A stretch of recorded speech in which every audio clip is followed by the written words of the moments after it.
There we go. It's that setting. It's not changing back for the rest of this broadcast. All right, YouTube. We spent enough time adjusting audio. Karen, what's up? Karen says, hi, this is Karen, North Carolina. I love your videos. They've kept me real and simple on the keto and fasting. Thank you so much. Downed 25 pounds since 4/27/2017. So happy. Karen, congratulations. Down 25 pounds. That's awesome. So if you've already lost 25 pounds in the last, 2 months? You lost 25 pounds in 2 months. I can go ahead and make the assumption there that you had a significant amount of body fat that you were carrying. I mean, more than 25 pounds of excess weight. I can assume that you've got some more body fat to lose there too. The way I know that is because of how quickly that 25 pounds came off, right? So yeah, it's about, Karen, you heard me talk about this before. It's really, really important to form sustainable habits, that you can take forward with you, that are easy to maintain. So you spent the last couple months building those habits. You got to refine those, keep on it. You've already done most of the hard work and the foundation's there. Now you put in the time. Now you put in the energy. Now you put in the focus for the next year or so. And this is your new foundation. And there's no going back from there. You know, it took you a long time to gain that 25 pounds that you lost in 2 months. So I hope you appreciate just how much, I mean, that's a lot of excess weight lost in 2 months. I hope you appreciate it. I hope you're enjoying your newfound lightness on your feet, and enjoying life, right? It's like if you don't have a reason to lose the weight, you're not going to do it. So you got to have, like, what are you going to do when you lose that weight, right? You got 100 pounds to lose. If we got 100 pounds to lose, we got to realize that our lifestyle and our life and the way we relate to our environment, in order for us to lose that weight, has to change. And our life will look completely different when that 100 pounds is gone, right? I mean, your life looks completely different now that you've just lost 25 pounds. Imagine how different you're going to feel in a few months when you've lost even more body fat. So enjoy the ride, enjoy the changes. Your body's changing, your mind's changing, your whole relationship with your environment is changing. I mean, this whole journey of like fat loss is a huge blessing. It's a major opportunity for people to branch out in other aspects of life that are not just diet fitness related, right? We've got to have goals. We've got to have reasons. We've got to have a context. What's your context today? What's your guys' context today? Huh? What's the point of today? What's the point of right now? What's the point of being here? Should always be asking ourselves these questions. Sarah says, I got 20 minutes into What the Health on Netflix and had to stop. My eyes hurt from rolling them so much. I have not seen What the Health. And Sarah, you're not doing a good job at selling me on spending any time or wasting any of my precious life force watching that. I think I've heard of it, but yeah, I've not looked into it yet. But thanks for the warning. I probably won't check it out. Kathleen in Mansfield, Texas. What's up? Eric Green, how's it going, man? Eric says, good choice of topics, Tristan. Well, okay. I actually forgot. I forgot what the topic was that I started this broadcast with. But now I remember, thanks to Eric Green. I titled this broadcast, AHA and U.S. government vilify fat and cholesterol, promote toxic waste diet. And I got it kind of deep into this yesterday. For those of you who watched yesterday, for those of you who tuned in yesterday, this is in response, and this whole broadcast is not going to be the same, but I decided this would be a topic since I had a lot of thoughts, a lot of little thoughts jotted down, which, grab my notebook. A lot of thoughts jotted down, a lot of things on my mind relating to this, and I think it's a fascinating topic, and it illustrates a lot of things that are very, very important that we consider right now, this important moment in time in history, as we move forward as a civilization, a fractured civilization. Yeah, I'll charge that a little bit later. Thanks, Ariana. All right. Did you go up the wall? Did it work? That's super cool. That's awesome. All right. So the vilification of fat. What the heck is going on here, people? There was an article from the tabloid filth organization, clickbait organization called USA Today. USA Today, basically a tabloid, right? I mean, it's essentially a tabloid parading around trying to pretend to be doing some sort of journalism, right? Like if you actually look at the front page of USA Today, that's what I'm looking at right now. It's absurd. I mean, it's full on clickbait. Let's see. The first, I'm looking at USA Today, the front of USA Today, who started the cascade of clickbait repetition articles that the internet was flooded with in a storm the last few days. All these mainstream, these, false propaganda outlets, these mainstream propaganda, corporate media outlets just repeat the same thing over and over again, right? I mean, we all know that. Anybody who grew up in the last few decades knows that the mainstream media is filth, right? I mean, it's corporate crap. Anyways, USA Today failing. Do they even print anymore? Does USA Today print anything anymore? Nobody buys USA Today, obviously. Nobody's buying these magazines. I'm sure they're having a hard time selling through their advertisers. But what's funny, like the thing that actually keeps these filth tabloids and stuff alive, like the New York Times, Washington Post, USA Today, the thing that actually keeps these alive is how far am I going to go with this? What's keeping these things alive, right? In the age of the internet, which has made print media relatively obsolete for the most part, right? Like newspapers took a huge hit, and it's getting even worse for print media. And everybody knew that the media was consolidated. I mean, everybody's known the media has been consolidated for decades, right? The same handful of corporations owning the major cable networks, news networks, right? Rupert Murdoch, Time Warner. Remember when Time and Warner were separate and they came together? Just like when Amazon and the organic food market, Whole Foods, were separate. Now they're together. Antitrust laws, please. I mean, what's keeping these things alive? When you look at their business model now, it's just clickbait crap, right? So let's check out USA Today the front fake web page of this propaganda outlet, USA Today.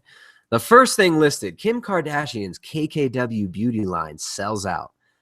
That's entertainment. First section, lowest common denominator, preying on insecure teenage girls. I mean, who pays attention to this stuff anymore? This is being force-fed to the public. And the public's barely even tuning in anymore. How many people watch TV anymore, right? Let me say this. How many people worth having a conversation with spend much of their time watching TV anymore? And Game of Thrones doesn't count. You all get a pass. You can all watch Game of Thrones. You won't be judged. But come on now. All right, so that's the first thing. Is Kim Kardashian's KKW beauty line sells out. The entertainment section. Mom breastfed baby while drinking beer at the bar, say cops. Nation now. Some more demoralization, dehumanization of your fellow man, right? It's all about lowest common denominator, right? Random ass story from the middle of nowhere. Mom breastfed baby while drinking beer at the bar. That's an international headline on USA Today. Fantastic. Kia tops JD Power car quality study. So a paid article from Kia to advertise their new crap car that's full of electronics that nobody can work on, that's got an engine that probably uses these proprietary tools that nobody can work on. This car that's probably underpowered, completely just ass backwards designed to meet the fake emission standards that have destroyed the automobile industry in the last. This is insane. All right. So then there's another article, Science Fair. All right. So Science Fair has a big picture of a penis. It looks like a horse's dick. So this is cover USA Today online, right? a big picture of a horse, like what looks like a horse's penis. And the title of this article is New Deep Sea Creatures Have Unusual Shapes. It's a penis. This is literally written for freaking 8th graders, right? Who's putting this crap out? This is dumbing down people to such a degree, has dumbed down people to such a degree that it's hilarious. It's sad, it's pathetic, but it's also hilarious. But how many people even tune into this crap anymore anyways? I don't really know. Nobody I hang out with, no one I talk to, no one I want to sit down with. Who takes this Phil serious? So anyways, the USA Today put out an article citing the American Heart Association. The American Heart Association, which is basically a lobbyist group. A lobbyist group is basically a lobby. They're protecting industry, right? They're protecting the industry, the pharmaceutical industry, the drug industry, and big agriculture. How does the American Heart Association do this? Well, first of all, the American Heart Association, let's remember this. Let's remember like a recent history of the American Heart Association. In 2013, the American Heart Association endorsed Subway. The American Heart Association, who just recently said that coconut oil is a dangerous and bad thing, and it's just as bad as beef tallow. I forgot, I don't even need to talk into this mic right now because of the settings. I'm hyped on that. So the American Heart Association said that coconut oil is bad because it's got saturated fat. It has saturated fat. And saturated fat, we all know, is bad because why? Well, because it was believed at one point, but then later, more recently, proven to be not the case. But it was believed that saturated fat intake, dietary saturated fat intake, increased cholesterol levels, which it was believed were bad for your heart. Why was it believed? Because cholesterol is present in the arteries when people have a heart attack, because it's there. Well, blood's also present. Glucose is also present. Free fatty acids are also flowing through the blood, through the arteries. Are they the cause? Just because something is present, because somebody is present at the scene of a crime, does it make them complicit in the crime? Cholesterol has been shown to not just be some simple naughty thing that when it gets in your arteries, you have a heart attack. I mean, that's the dumbed down child's fairy tale story you could tell the public about that 30 years ago was that, right? But now, through probing, through questioning, through the intelligent discourse that is supposed to be science, right? Not the propaganda term science that gets thrown out there by USA Today, by politicians, by bureaucracies and lobbyists on behalf of the pharmaceutical industry and industrial agriculture industry that's marketing toxic waste products to a sick and dying population and then marketing drugs to them to fix them while they're sick and dying, not just from the food, but from the environment, the toxic waste environment that's being created anyways, right? It's not just the food.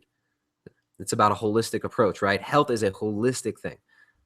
This is insane. So I forget where I even was in my breakdown there. Just too much.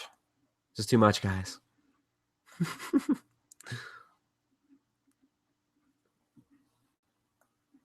So the American Heart Association said that coconut oil is bad.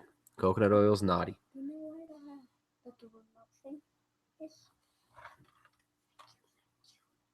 Because saturated fat supposedly was bad. Saturated fat has been vilified for how long now? For how long?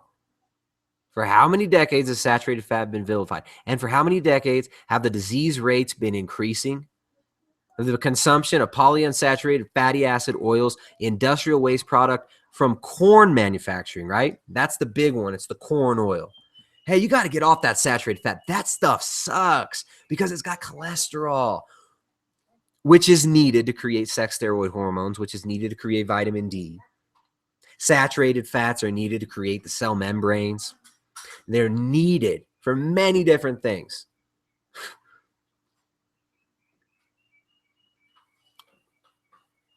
So instead of eating foods that may boost your cholesterol, but this has even been proven wrong, right? We know now that dietary cholesterol does not affect serum cholesterol. which blood, you need cholesterol. You need it to be healthy. You need it to be alive. Your brain needs it. Your hormonal system needs it. Your endocrine system needs it. Cholesterol is not bad. So don't eat cholesterol. Eat polyunsaturated fatty acids. Eat a very high refined carbohydrate diet. There's nothing wrong with carbohydrates. There is nothing wrong. Let me repeat that again. There's nothing inherently wrong with carbohydrates. There's nothing inherently wrong with fats, saturated fats, polyunsaturated fats, or monounsaturated fats. It's about balance. So when you make a diet, when you remove saturated fats, which are one of the most clean burning and efficient fuel sources the human body can run on, hence the massive storage of saturated fat, right? We store it because that's a fuel source that we can burn safely, efficiently, and it lasts a long time in our body because it doesn't oxidize, like polyunsaturated fatty acids, PUFAs, which are highly reactive. And when imbalanced, and when these little toxic fragments are breaking apart in our body, these omega-6 fatty acids, these polyunsaturated fatty acids, create loads of inflammation, create insulin resistance, create all types of issues. But another thing that's interesting too is saturated fats can also cause insulin resistance. Insulin resistance happens in the presence of a high-fat diet, but it is desirable insulin resistance. It's peripheral insulin resistance. So your muscle tissues, your other tissues that don't need glucose because certain parts of your brain need glucose, these tissues become insulin resistant to save glucose for other parts of the body. Your body's very intelligent.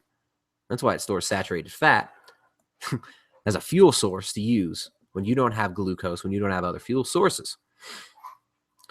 So anyways, the demonization of saturated fat is ridiculous. And what is the solution that is given to us for the last 40 years? What was the solution that was given to us? It was polyunsaturated fatty acids, vegetable oils, high fructose corn syrup, and a high refined carbohydrate, high sugar, and high trans fat diet. Remember the margarine? Trans fat's now illegal. This was the answer before. This stuff's being made illegal in the same country that's still so, like, the bureaucracy is so bloated, so ridiculous, so full of conflicting, so full of lobbyists, so full of big money interests, conflicts of interest. And who's the loser here?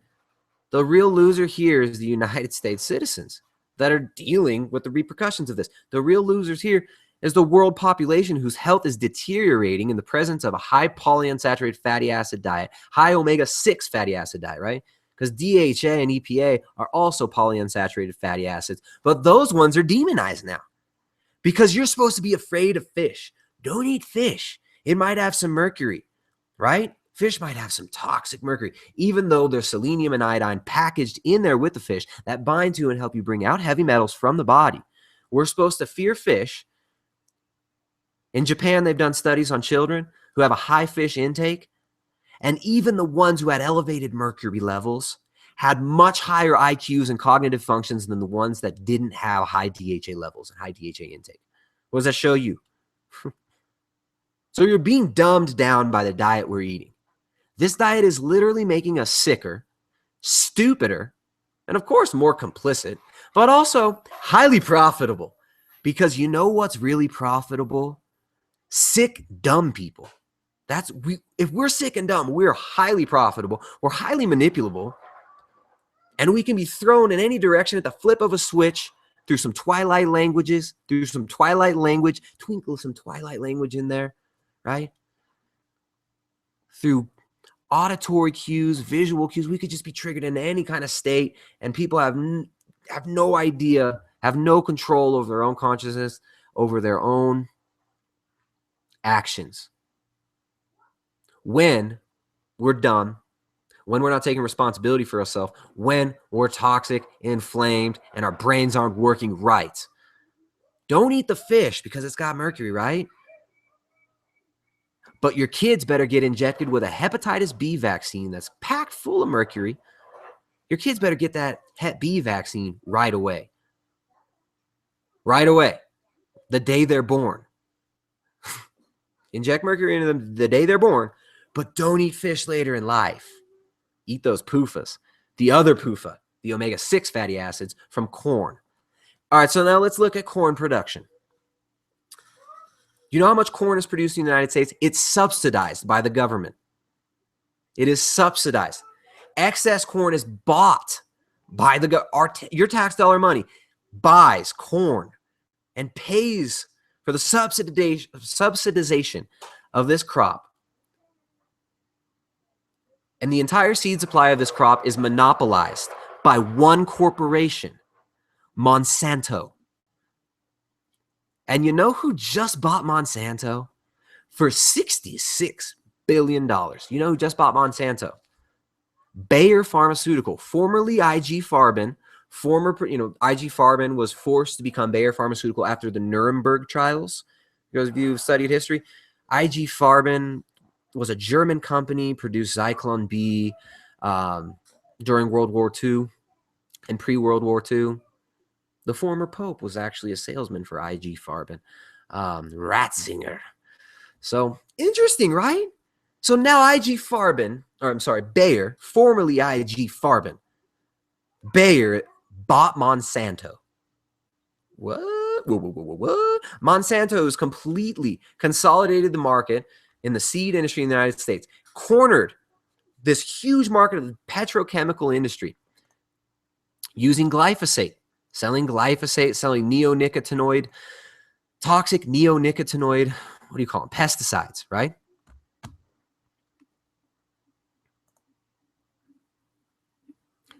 So now Bayer owns Monsanto. I mean, this is so absurd. I can't believe I'm saying this. Bayer now owns Monsanto publicly. It's public now. It's not just like, on the down low. This is public. The externalization of the hierarchy.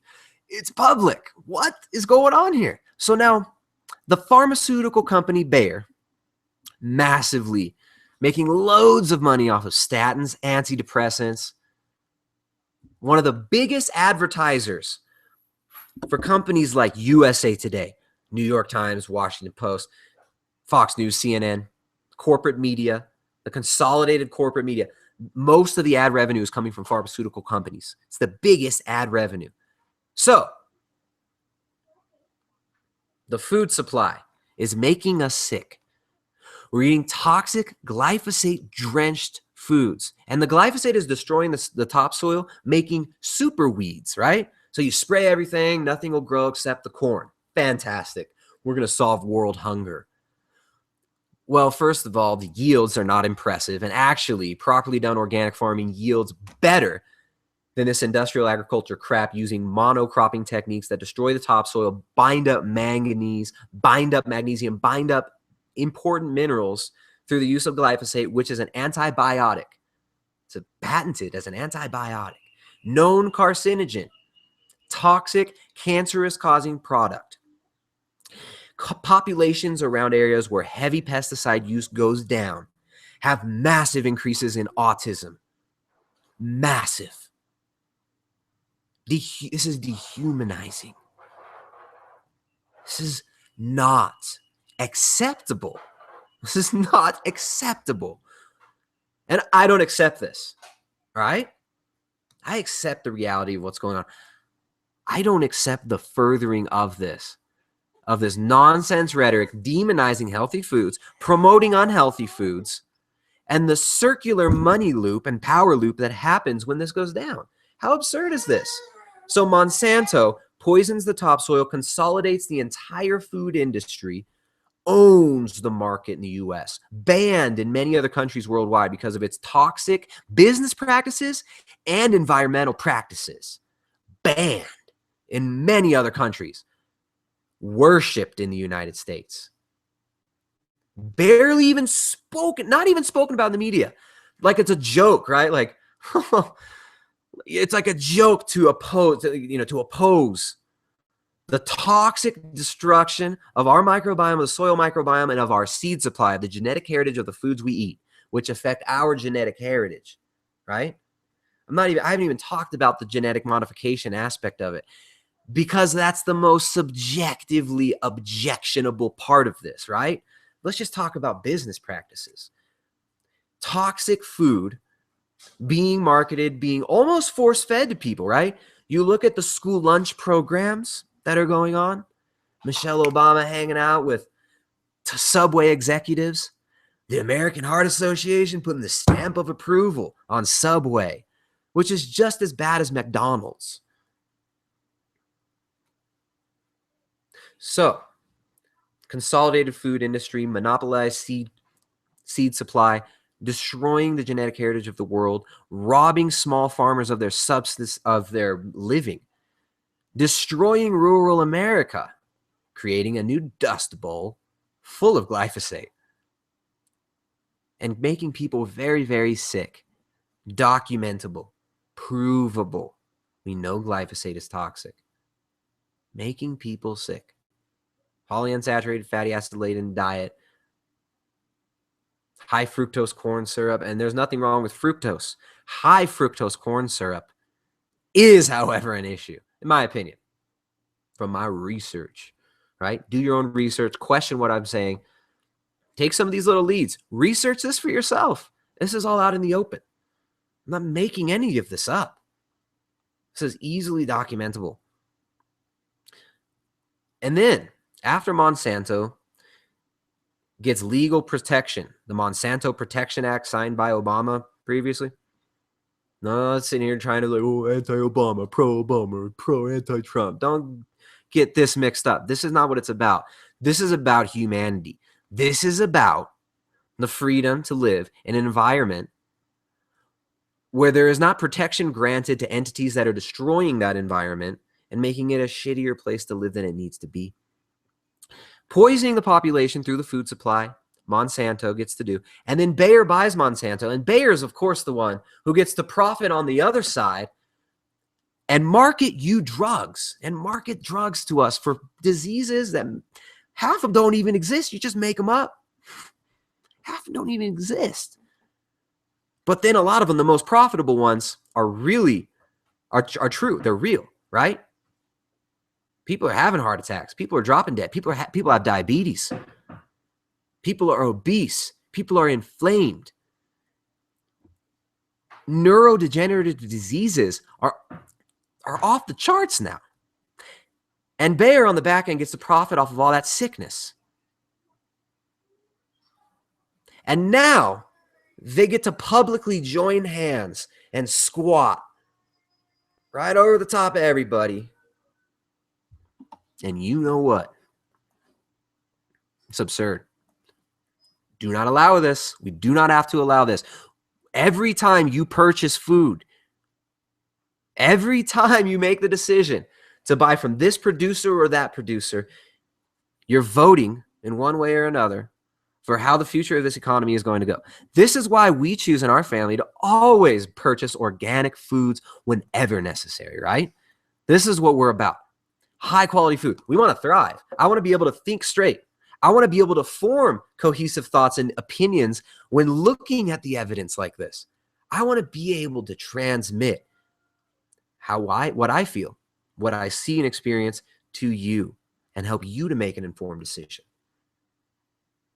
I can't do that if I'm sick, toxic, inflamed, and drugged in front of a television, getting lies drilled into my mind repetitively over and over again, formulating my worldview.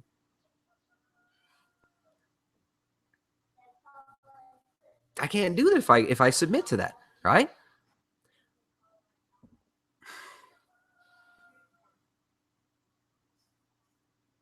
This is why we purchase organic foods. This is why we're about restorative agriculture. This is why we get greens from our garden when we can.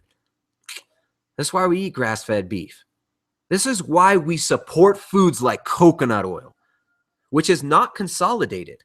Coconut oil is really eating into the profits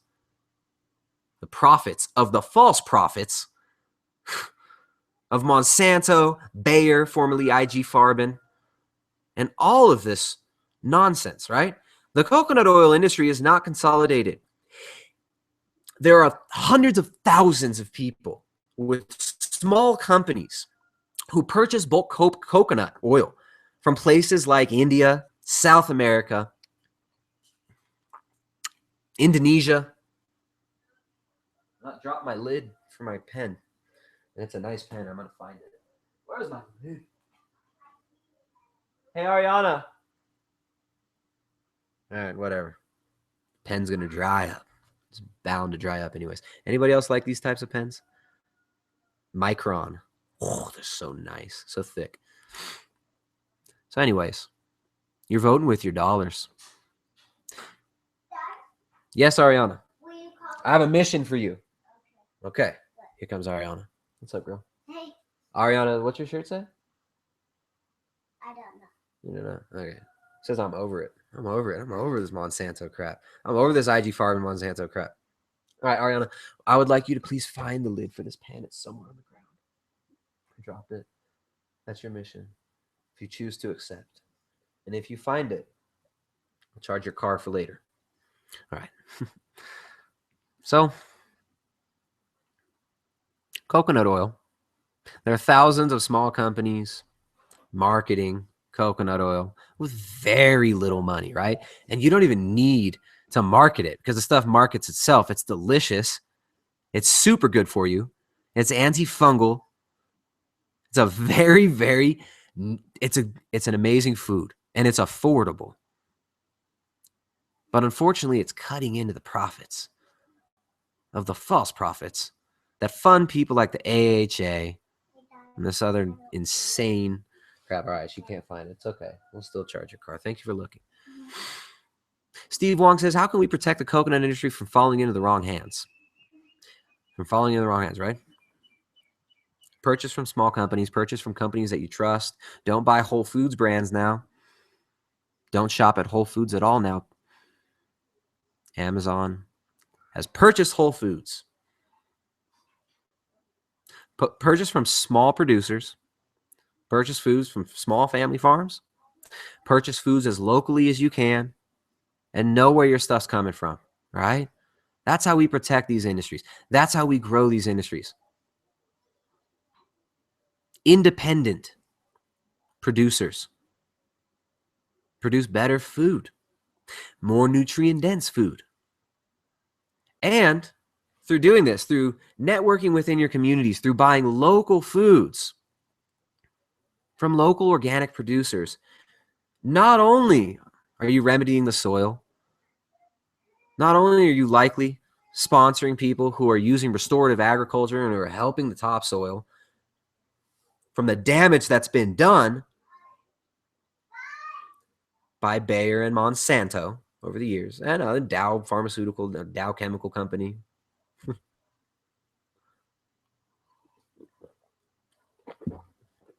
And yeah, purchase local. You're building communities when you do that too, right? We need to go beyond internet communities, right? The internet community thing is fantastic, but this is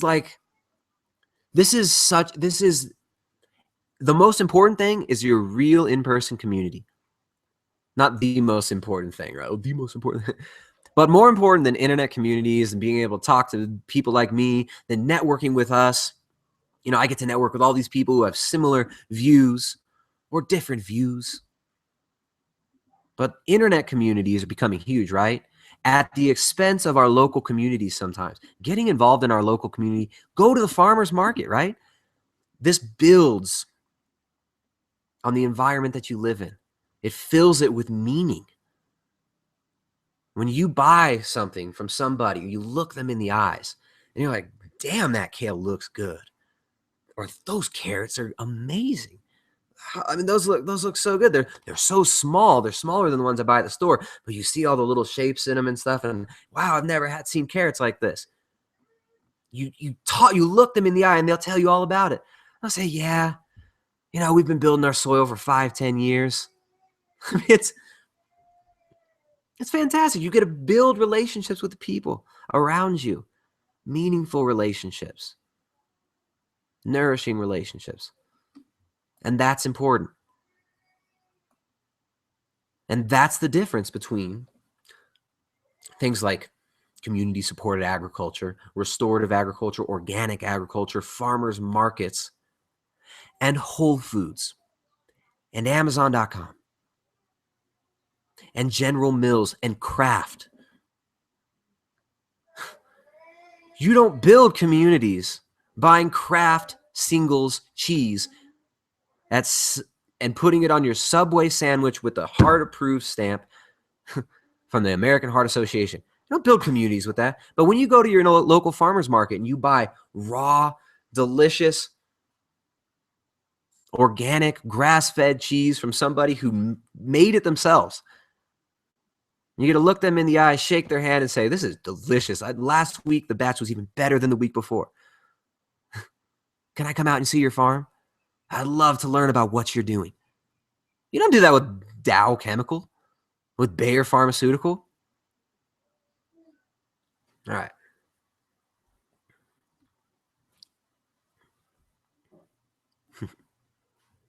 Look at all of these comments. What's up, everybody? We got 90 people at least who can comment in the chat room right now, plus anybody who's not signed in.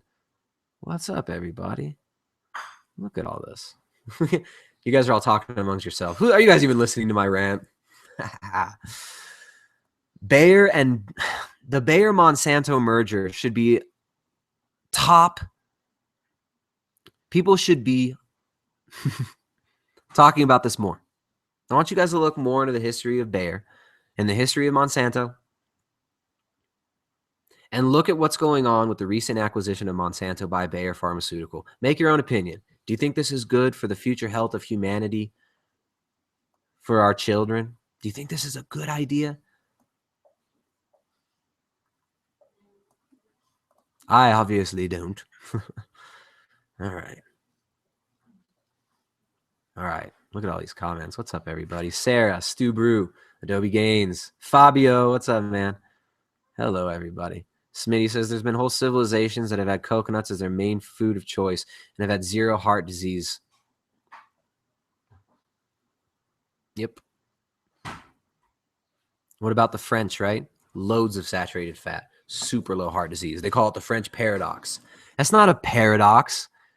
It just doesn't fit into your phony narrative. It doesn't fit into your contrived fairy tale child's play narrative that you feed the people to keep the train rolling. But people see through it. People are sick of it. And people aren't going to put up with it anymore. And I'm not going to sugarcoat it and sit here and pretend like, oh, yeah, it's just like, it is what it is. It's pretty cool. It's all just coincidental. No. This is absurd. This is systemic. And this has to stop. We have to speak this down. We have to chant these down. You going down, Monsanto? You're going down. Katya says, after fasting, started keto. Now on 8th week. Have lost 26 pounds. I'm so happy. Keto has made my easy simple and easy to maintain, and I feel great. I don't care what tabloids say. It matters how I feel. Exactly. What matters is what's real. What matters is what's true. It doesn't matter what this filth, outdated, dinosaur tabloids have to say. It doesn't matter what the little black box in everybody's living room is blah, blah, blah, blah, blah, blah about. What matters is how we connect to life. What matters is what we do on a day-to-day basis in every moment with our words, with our intention, with our eyes, with our heart, with our minds, with the vessel you're given. And it is our right to make that vessel healthy, to allow it to thrive, and to put whatever you want into it, you choose. You can put whatever you choose into your body. Nobody can stop you. No government can tell you what you can put in your body, although they can try. All right? Katya, that's awesome. 8th week of keto, 26 pounds down. 26 pounds in 8 weeks. What? That's crazy. That's awesome. Congratulations. Keep going. Luis says this live Q&A is gold. Well, thank you, Luis. Okay. Sarah says not all calories are created equal, and that is true. Calories come from macronutrients, and there are three macronutrients, right? You can also count alcohol. That could be a macro if it's in your body. You burn that real quick. You got protein, fat, and carbohydrate. Protein, fat, and carb. Not all those calories are created equal. There is a thermogenic effect of protein. meaning it can boost metabolism. There is an protein as well and an insulinogenic effect of carbohydrate. There are different hormonal effects for every single macronutrient, and they're not all treated the same in the body. For those of you who kind of want to understand this whole macronutrient thing a little bit deeper, I would highly suggest checking out Bill Lagakos' book. Lagakos, I think his last name is pronounced. Bill, I'm sorry if I mispronounced it. Lagakos. It's called The Poor Misunderstood Calorie. Fantastic book, relatively short, well written, very, very good. Check that book out. That'll give you a really good background on why Sarah is so wisely saying that not all calories are treated equally in the body. Stu Bruce says protein alone will cause you to die. Where will you ever find protein alone in nature, though, in significant amounts, right? I mean, we all know about, or not we all, I think you're referring to rabbit starvation, right?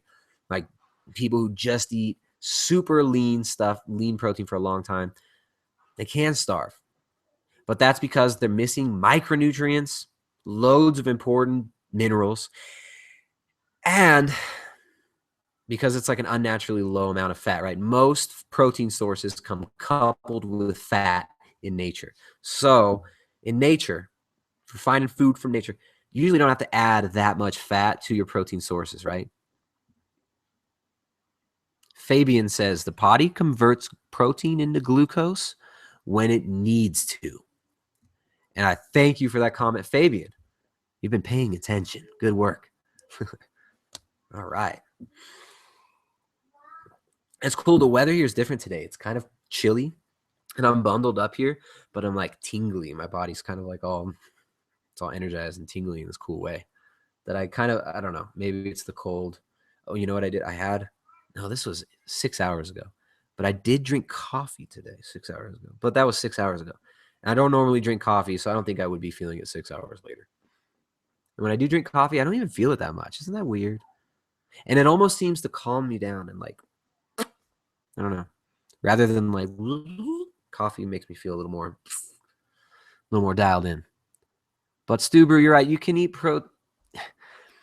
protein by itself, straight refined, like no fat protein by itself. That's not a sustainable diet. Totally right. Clay Bigsby, what's up, man? Pet Venture says, when is fluoride going to be banned? Fluoride, right? So fluoride, sodium fluoride, is a neurotoxin.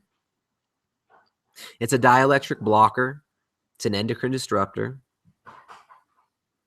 Harms the immune system, harms the brain, and calcifies organs of the brain, namely the pineal gland. Not only is fluoride legal to be put in your water supply, it's an industrial waste product and a byproduct of aluminum manufacturing, sodium fluoride. And it's put in our water supply, and we pay for it a lot of times, millions of dollars, to purchase industrial waste products from aluminum manufacturing and poison our water with it. But saturated fat might increase your cholesterol. So yeah, right? Fluoride. All right, so sodium fluoride. If there's sodium fluoride in your water supply in the United States, you can find out by asking your local municipality. And it is also your legal right to have it removed from your water supply. The cool thing about the U.S. is locally, you actually have a lot of control of what goes on in your environment if you give a crap enough to find out how to navigate that system. It might not be fun. It's not glamorous. And it can get you in trouble sometimes. But you have to stand up to your local politicians too.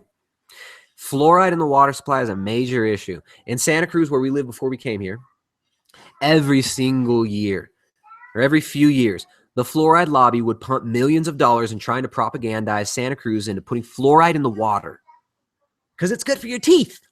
It's actually really bad for your teeth, though. It makes them more brittle. It causes fluorosis, and it lowers IQ. A Harvard study that was recently published, and this has been known since the 60s. It was used as rat poison. But it's been known that it lowers IQ and it lowers intelligence. Why are we putting it in water? It's coincidence, accident. Lowers intelligence. You can actually go to your local municipality and demand that it be removed. It can be voted on. And in Santa Cruz, it's been voted on many times, and the rascals have been voted away many times, but they keep coming. Where's this money coming from to keep lobbying to try and force fluoride in the water in places? In small municipalities all over the United States, where's the money coming from? And who's buying off these little local city councils? It's almost happened in Santa Cruz several times, but the vigilance of the locals has kept it out. All right. So you do have control over your environment if you exert your will. You don't exert your will when you sit in front of the television, zone out in like a half comatose state, when you're all hopped up on high fructose corn syrup, your brain's fried out from the TV, and you're all inflamed from the polyunsaturated fatty acids that you're eating. If we do that, if we sit around, eat crap food, stuff ourselves till we're, blue in the face, and just listen to the lies told us on TV till we're dead, then we affect nothing outside of that realm, right? And isn't that really kind of a waste of time then? So I don't know. All right. You have control over what happens in your local environment if you choose to. If there's fluoride in your water, do something about it, right? Let's not complain about it on the internet. Let's build local communities and get this stuff out of our water. Yeah? Okay. Rachel says, thank you for speaking about this problem. So sad. Look, it's not sad. It's like, because if we're going to be sad about it, that's like a resignation, right? It's pressure. No pressure, no diamond.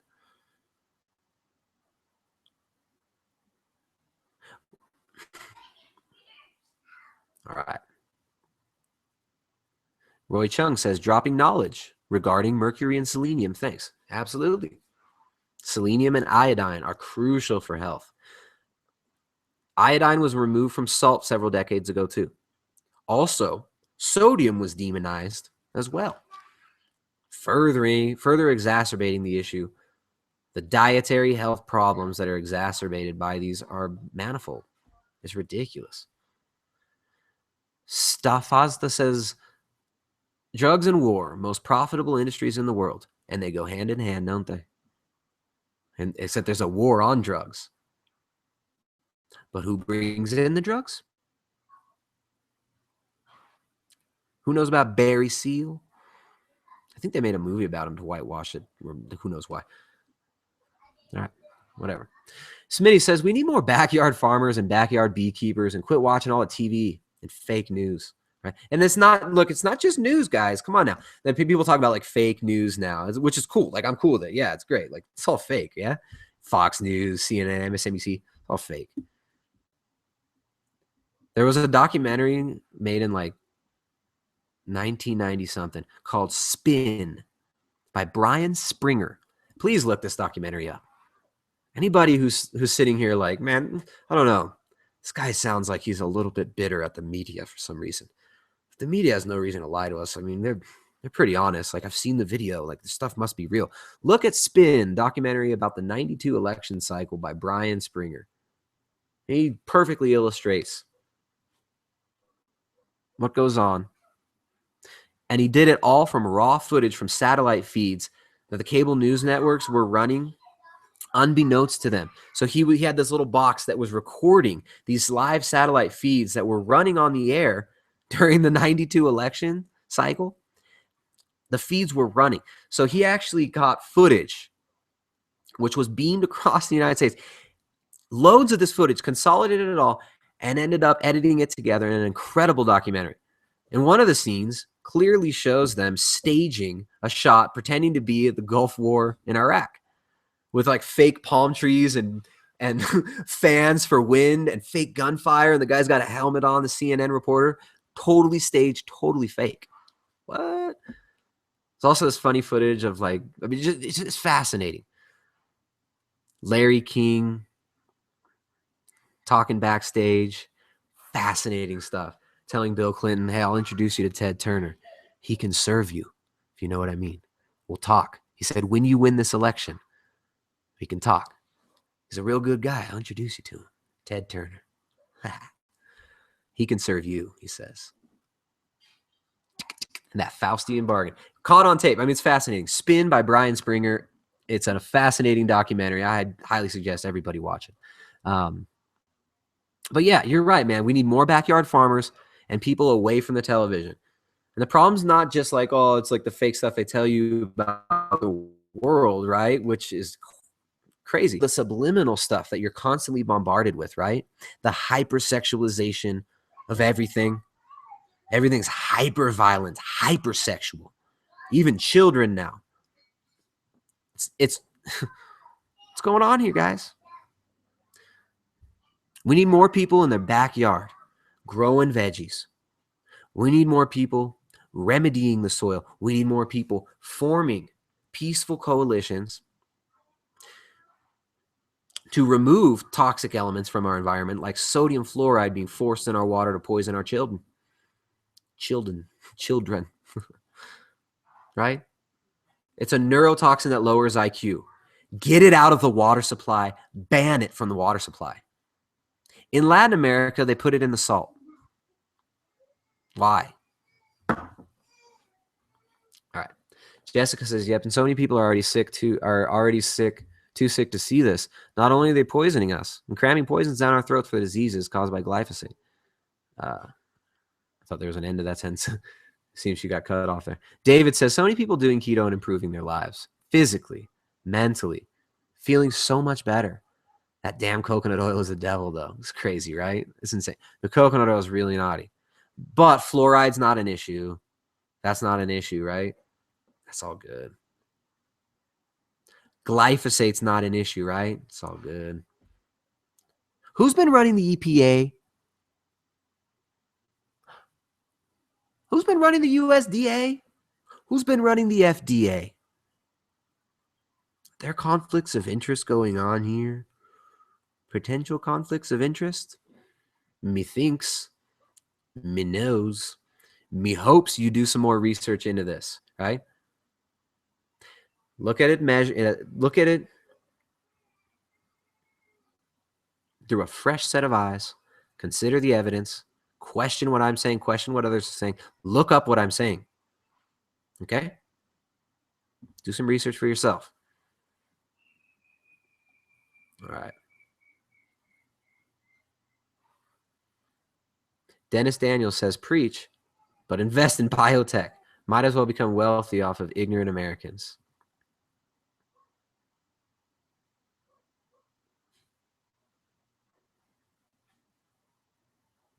You're joking, right? So integrity doesn't matter to you? Come on, man. You're joking. Might as well become wealthy off of ignorant Americans. Invest in biotech. Come on now. No, that's not the answer. The answer is not F it all. Join the darkness. Embrace the darkness. That's not the answer. The answer is speak truth. The answer is fear not. The answer is work within your communities to change these things. Talk to your neighbors. Talk to your local city council city councilmen, women. And vote with your dollars. Don't buy Monsanto. Don't buy toxic waste products and feed it to your children. Don't let toxic waste products be forced into your water supply. David Nicholson, what's up, man? Tanya says, Walmart bought jet.com and are dumping Kirkland products, like my no sugar added bacon. Blah. All right, yeah, we got Walmart. Remember all the antitrust stuff about Walmart? Oh, Walmart's getting out of control. What about Google? Amazon.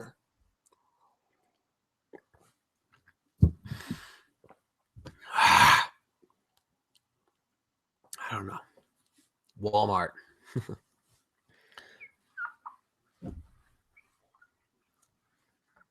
All right. Pet Venture says, when McDonald's goes organic with fries and coconut oil, everything will be okay.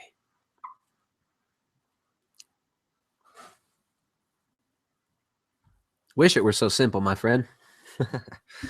When the lion laid it down with the lamb. All right.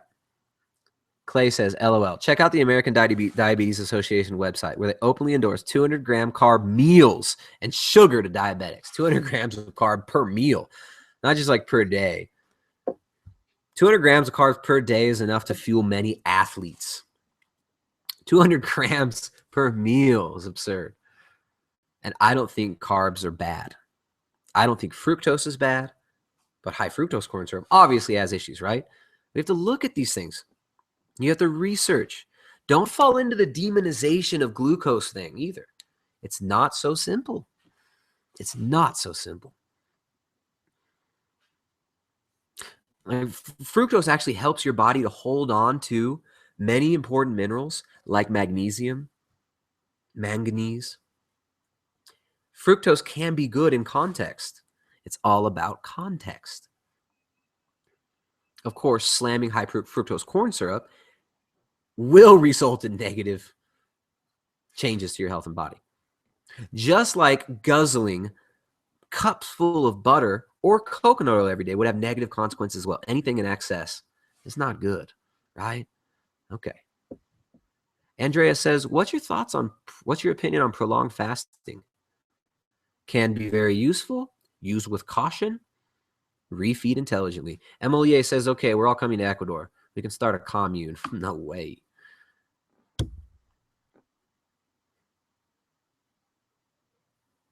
Most of these communes, look what happened in the 70s and the 60s when people started forming these communes. Where are they now? Where are they all now? They're gone, right? There needs to be an agreed upon organizing principle for any group of people to coexist together and create something together. So there has to be an incredibly strong organizational principle, an incredibly strong belief in that organizational principle for anything like a commune or any society to work. And I mean, this is pure philosophy kind of right here, right? This is not science, nothing. This is me thinking, me musing out loud. And it's interesting when you look at our society now, when you look at like American society or Western culture, the big organizing principle, the monolithic organizing principle is whatever belief is being parroted through our media, through the altar that people worship at in their homes. That's how I see it, right? And it's not like, I'm talking meta. The organizing principle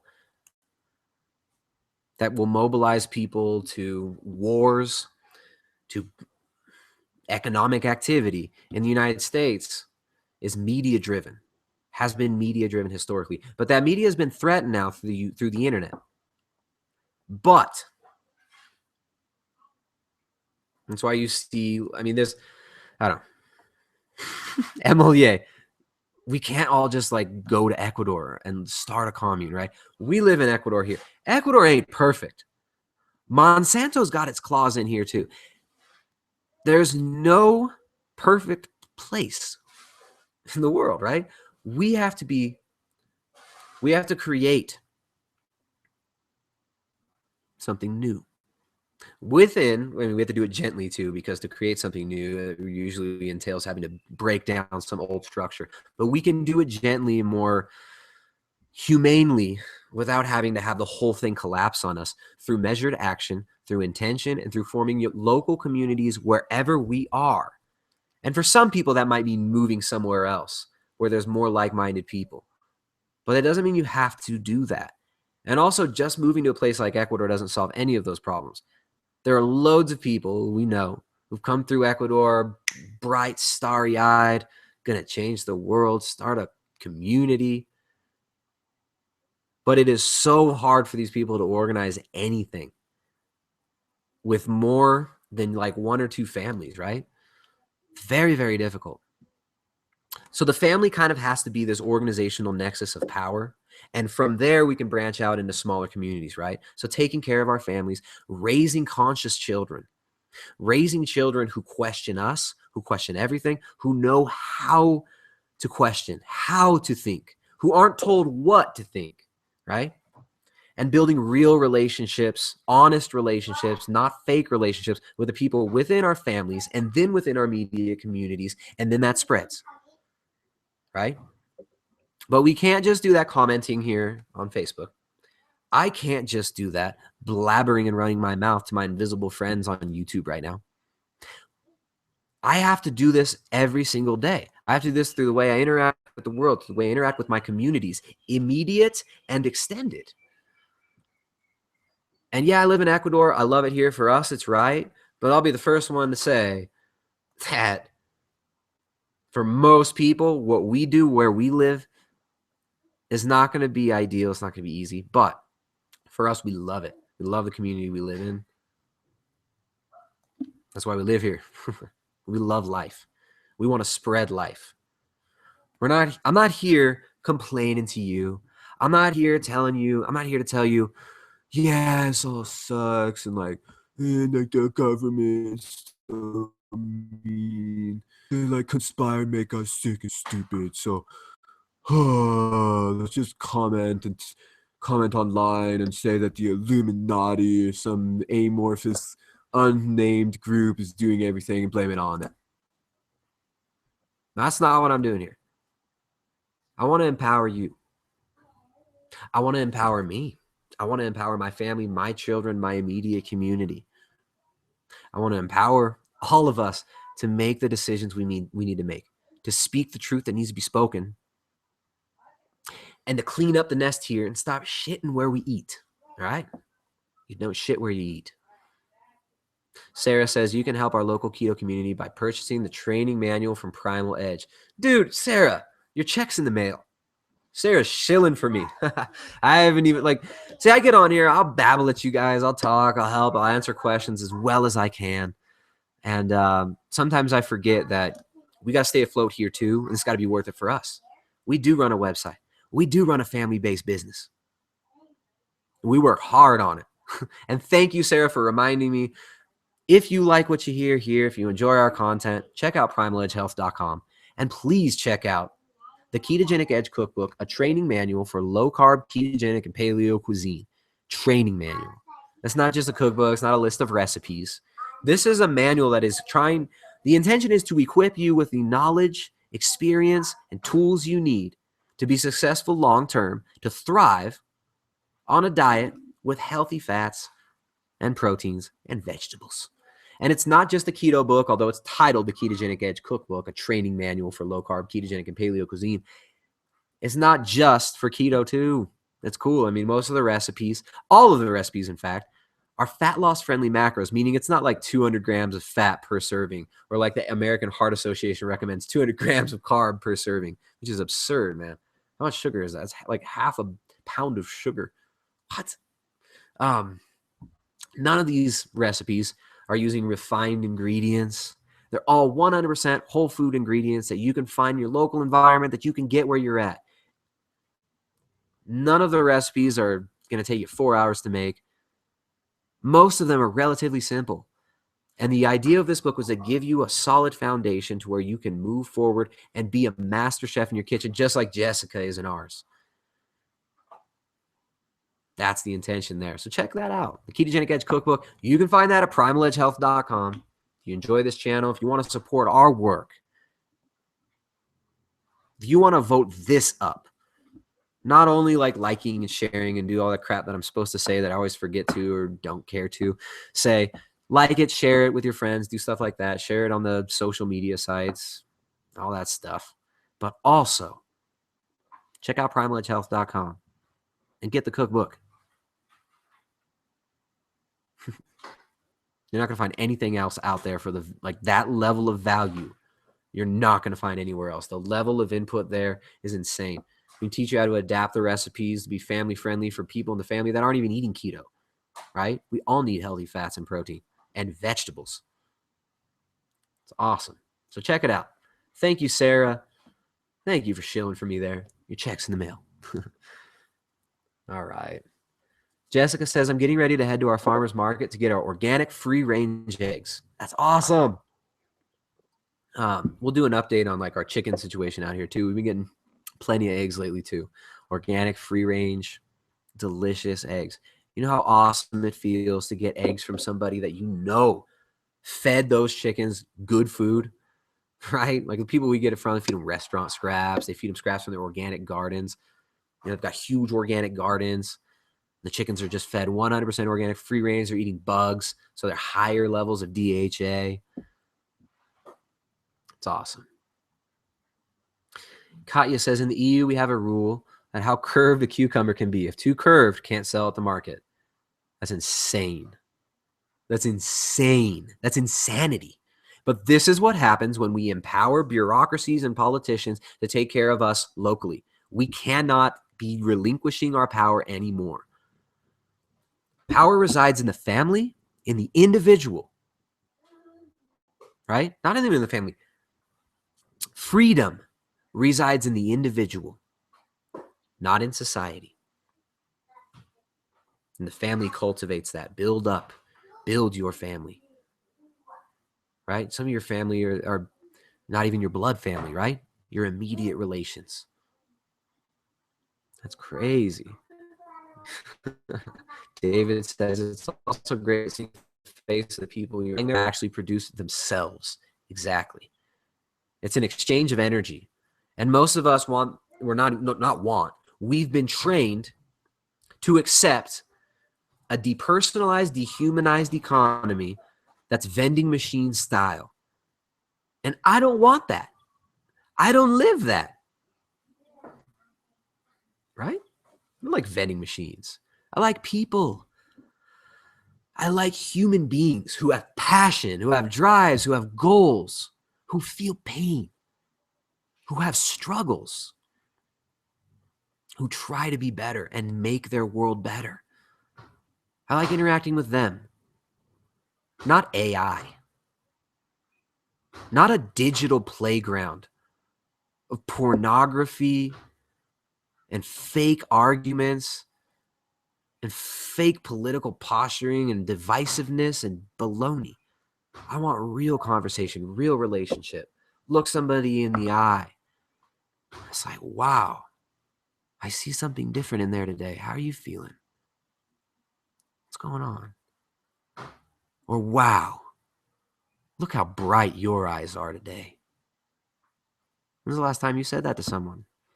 You know how good that feels? To that person and to you, to see them light up when you recognize that spark, that divine love that radiates between us when we tune in, dial in, and stop listening to this. It's beautiful. Support local farmers markets, support local restorative agriculture in your local communities, and build local communities, not internet communities. Internet communities can be great, but local communities should be prioritized.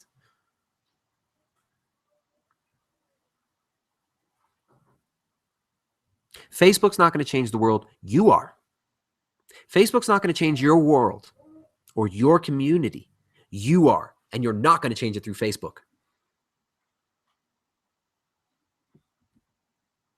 Unplug. All right.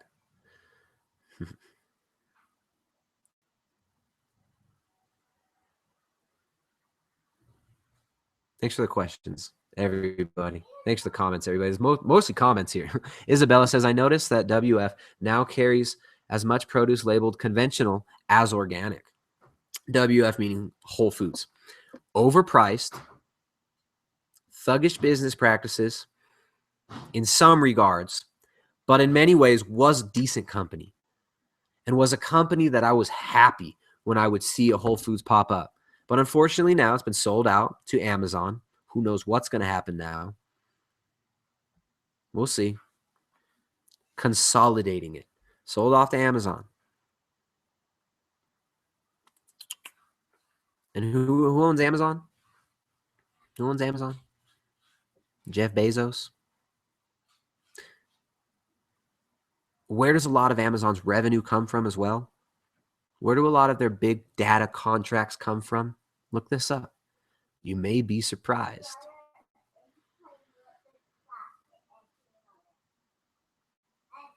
The Night King, dude. The Night King. All right, what's up, dude? Come at me, Crow. The Night King says, just came across your channel. Thanks for all the info you share with us. What's up, Night King? The Night King. Night King's getting hyped for the new Game of Thrones coming out. All right. Richie says, why does a milking stool have 3 legs? Because cow has the udder. That's awesome. All right. Ron Spoomer says, total agreement, still difficult to completely opt out of the system. That's the problem. That's the laziness in us, right? Oh, I'm not into the system. And right? Like it's me as a teenager. Oh, the system sucks. Look at all the wars. Look at all this and that. I want to opt out. Psh, ain't for me. Then you start looking for some way to escape it. Where are you going to escape? You got the communes got formed. You had the music festival scene popped up. You had the deadheads. You had the fake corporate hippie movement of the 60s. Commercialized garbage. Pop music. These are the first traps that people fall into. They opiate themselves with the music. You get high as hell and go to the festivals. You pretend you shake your dreads. You pretend you're changing the world. All the while, still behaving in this shady. I mean, it's about. Let me finish that thought. You go to the music festivals. You start traveling around. You're not gonna be a part of the system, right? But then you start hanging out with like all the little gutter punks, little gutter punk deadheads. You're going to the shows, you're going to the fish shows or whatever it is, whatever area you're into, or like the raves and shit like that. But you're like stealing from convenience stores as you travel around. You're like finding little ways to manipulate people and giving you money. You're like pretending to be like a little more poor than you are, busking and like just shady little ways of getting money.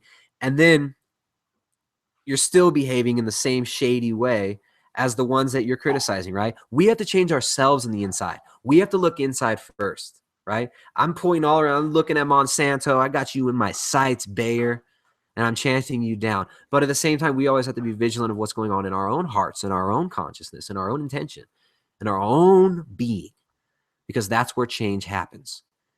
It's what we accept. It's what we attach to. Do you look at somebody and feel envy? Or feel insecure about yourself and then let that get twisted into an envious feeling, and then that rides the rest of your day and you're trying to one-up people and then you're just reacting and that envy becomes your God.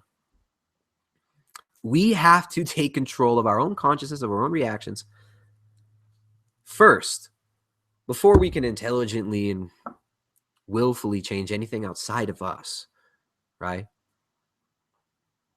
Maybe I should have said this earlier. Before we start, and while actually it's not before, it's like you're never going to perfect yourself, right? But it's the constant intention. It's the intention to constantly refine yourself, to drop the false narrative that we tell ourselves of like why we're doing what we're doing, and to observe and question ourselves and our motives. It's that, along with measured action with other people and holding each other accountable, speaking the truth. I mean, speaking about our own struggles too, right? Like when you're trying to grow yourself, it helps to talk to other people who are trying to grow themselves as well. Sometimes, or sometimes the same parasites can feed off of you and it can be a toxic relationship, but it helps to go through these with other people and to talk about our experiences, right? We have to be improving ourselves in order to improve the world. Tanya says, Bayer and Monsanto have ex-government people, and the government has ex-Monsanto and Bayer people. Incestuous. There's incestuous relationships, exactly. Conflicts of interest. Revolving door agencies, right? Now, I don't know who's running the... who was it that... was it? All right, never mind. Not going to get into names. All right. April says, you rock. I wish people would wake up. I wish I would wake up. I wish I would wake up, right? Every single day. We have to try to wake ourselves up. To wake ourselves up to a more clear vision of what we can do to improve on our lot and the lot of everyone around us in every given moment. How we can stop feeding into these negative cycles that, when they all work together, when they all cycle and spin together, resonate and create this bigger overarching issue, that we can try and say is economic or it's political, or this or that, right? It's what we accept, it's what we do, it's what we choose. Axel says Monsanto's been kicked out of a lot of countries, and that's true. Banned and kicked out of many countries.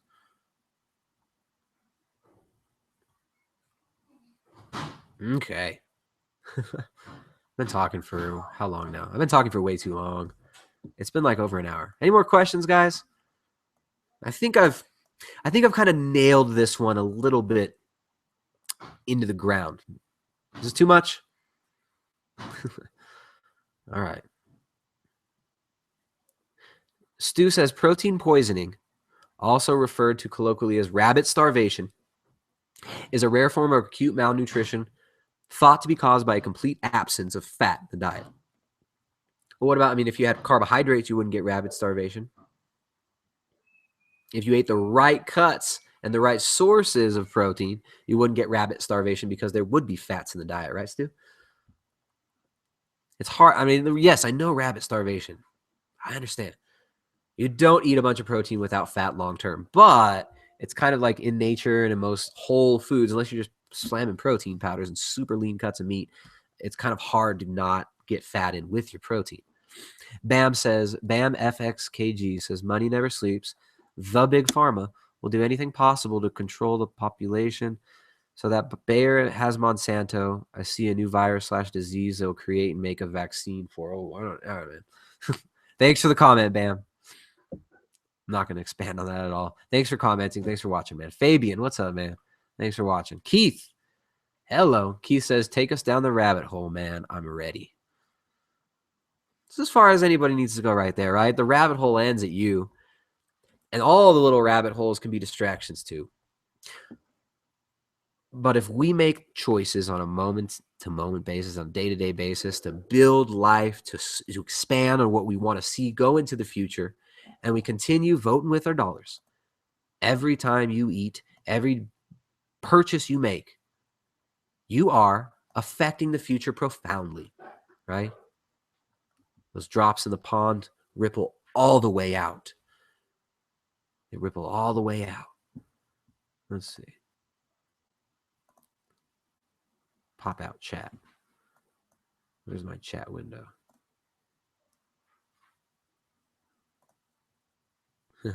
Isabella 2 cents says, just purchase the cookbook. Yay. Looking forward to using it. Right on. So anybody who's wondering about the cookbook that I mentioned, if you guys like this channel, if you want to support people like this crazy guy, blabbering here, trying to empower you, trying to figure this out for myself too, right? Trying to figure out how I can be more effective, how I can be more true to what I feel, what I see, what I am, and what I'm capable of. You want to support this channel, check out the cookbook written by my wife. Shoot, you don't even have to like me, but my wife is unlikable. You can't not like her. She's amazing. She spent over 1.5 years making that book. And you can find a link to that book in the description of the YouTube video here that you're watching live. And yeah. Justin says, we change the world when we change ourselves. Nice quote, sir. Yeah, it's not a quote, right? It's just like, it's what all the wisdom teachings say. The kingdom of heaven is at hand. You got to move your hands then. It's at hand, not in hand, not a free ride, not a piece of cake. It's at hand. And what do hands do?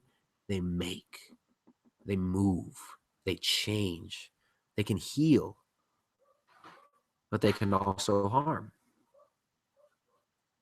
The kingdom of heaven is at hand. Then you also say the kingdom of heaven is within.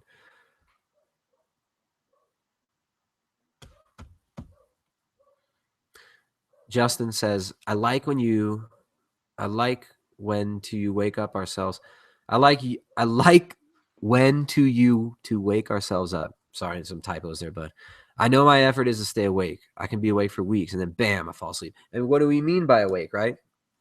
Awake is not like to know information. Awake is not like, oh yeah, I know that we're being poisoned through our food supply, water supply, and we need to make changes and augment our activity each day in order to thrive, be healthy, happy, and effective in life. That's not like being awake. That's just knowledge. And without a desire for more life, without a taste of what's possible, there's nothing to influence us to actually actualize that knowledge and take action. To me, being awake means not engaging in lesser levels of consciousness than we are granted. Being awake means not relinquishing what we see, feel, and are in order to embrace and become something that's not what we are, something that's false, that's contrived, that's faked, that's acted. It's the television world versus the real world. When you have something profound and amazing happen to you, when one of your days is flowing like nothing else in the world, some people, I've heard people say this so many times, and it kind of breaks my heart. People say it was so amazing when it happened. It was like a movie. And to me, it's kind of like, that's kind of a bummer sometimes to hear, because it's like, shouldn't our life be more awesome, visceral, and felt than any movie you could ever see? Shouldn't your life be more meaningful, profound, and awesome than any fake made up movie from somebody's imagination? So to me, being awake is just like accepting what we see, accepting the truth and acting on it, and not willfully dropping down into, the depression, the anxiety, anger, frustration, blaming all these other people for my own shortcomings, my own inability to deal with the torrent of life that swells in me. To me, being awake is like just being able to handle it, being able to ride it. To me, being awake is being able to be effective and flow through life without rigidity, without dogma, fear, and all that. To me, that's what being awake kind of means. I don't know. Renee says, Tristan, how much sugar do you think our ancestors actually had? Like how much fruit, etc.? Hey, that's a great question. All right. That's going to be context dependent, right? Well, if you look at certain tribes like the Hadza, honey is one of the most valuable wild foods that humans can have. And it's magical and it's medicinal. It's an incredible food. It's an amazing food. I mean, to be able to effectively harvest honey, we got to be pretty intelligent. And most other animals out there, some animals can harvest it through brute strength and chutzpah, just having the balls, right?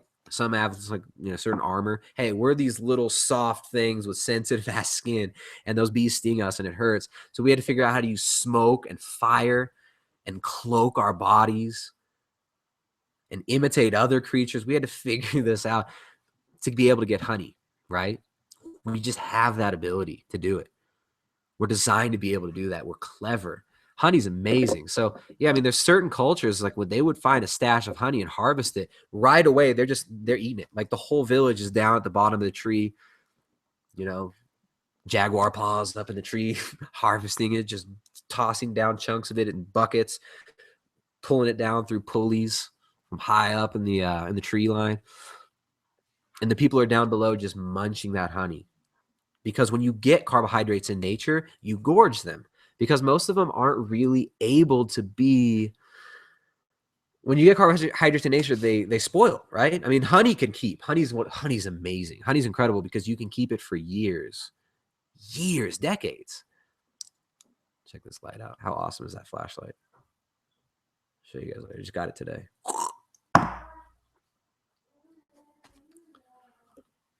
Yeah, so I mean, like when certain cultures would get food, when certain groups of people get carbohydrate-rich food, they eat it. They go for it. No thought.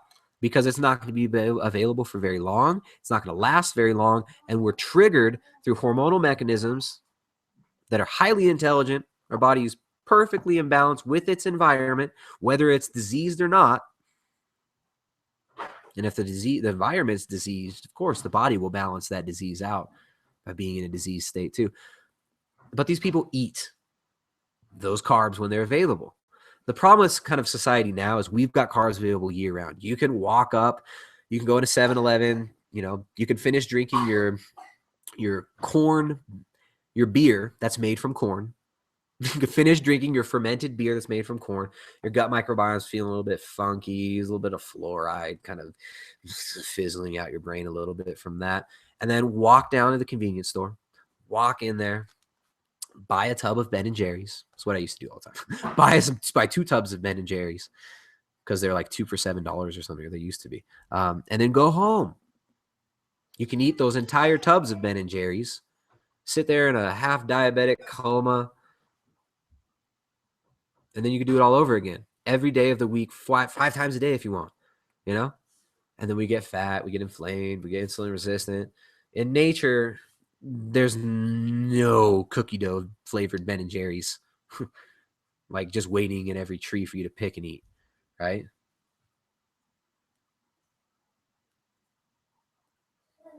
Pulled the tip out of my thing there. So yeah.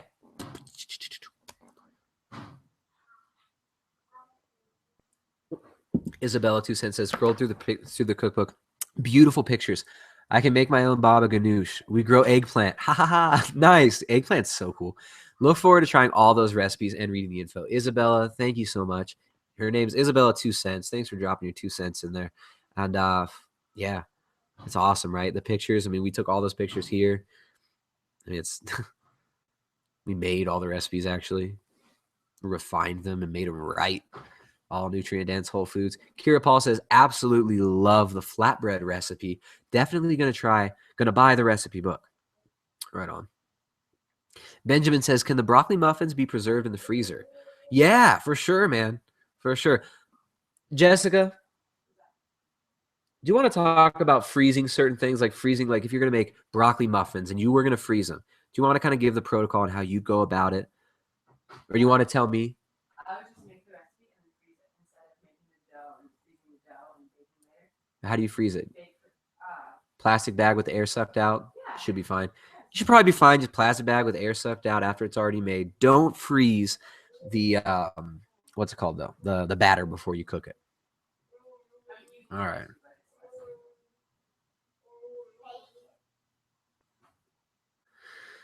Okay, everybody. So many awesome questions.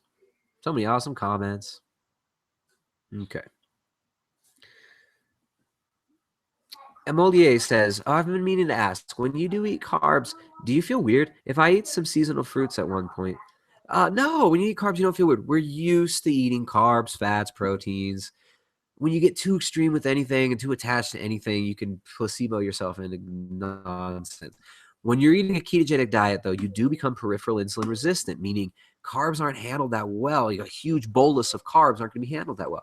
But you'll find that like a little goes a long way. And if you are going to eat some carbohydrates after long-term on keto, you're not going to feel that bad if you do it right. Don't just go slam a bunch of Ben & Jerry's and Krispy Kreme donuts.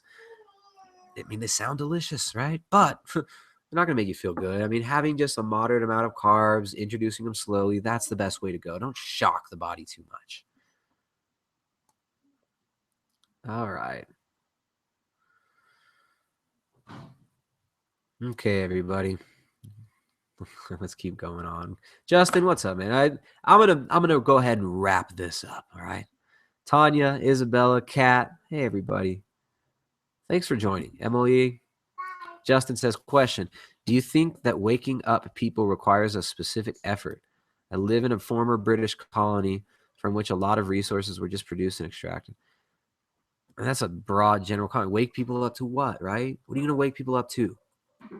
People need to care about themselves first, right? People have to care about their life. Sometimes they have to care about others before they care about themselves, but people have to care. And we're constantly bombarded with nihilism, with nothing matters, with moral relativism, with violence, sex, pornography, and drugs through the media. We're constantly bombarded with that. So, I mean, waking people up, it's not just like, oh, you can't wake people up. We can wake ourselves up, and then we can flow through life and be effective in life. But it's not like you're going to like go find one person, you're going to wake them up. What are you going to wake them up to? Right? Question yourself. Question your own motivations. We need to wake people up to.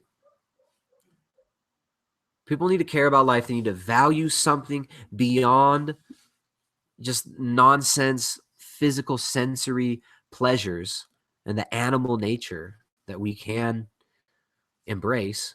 We have to be organized by something beyond that to be effective long-term, beyond the scale of our own lifetime anyways.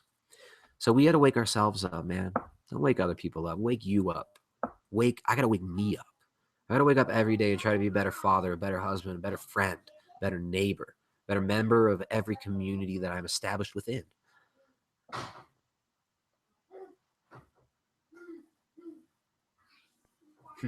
All right. So I titled this something about the AHA, marketing toxic foods. But here's the cool part as we close up the day on this long ass live hangout. That was really fun. Thanks you guys for commenting and asking your questions. But as we close this out, ask yourself why you do what you do, why you believe what you believe, why you act like you act, and start questioning the foundations of it.